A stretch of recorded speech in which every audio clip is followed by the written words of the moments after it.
my dearest. So, for today's video, gikan ta sa church.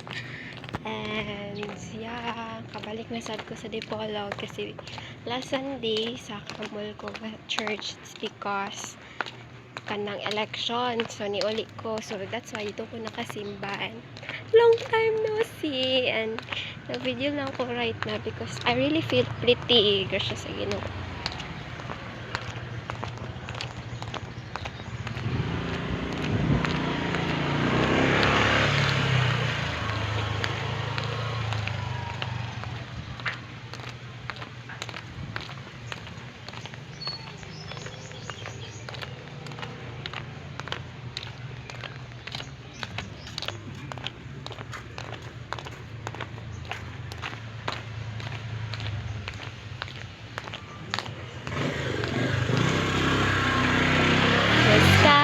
So blue and I love it so, and I'm happy no gracious sa gitna nakabalik na ko sa choir and nakasubay po ko sa area yesterday.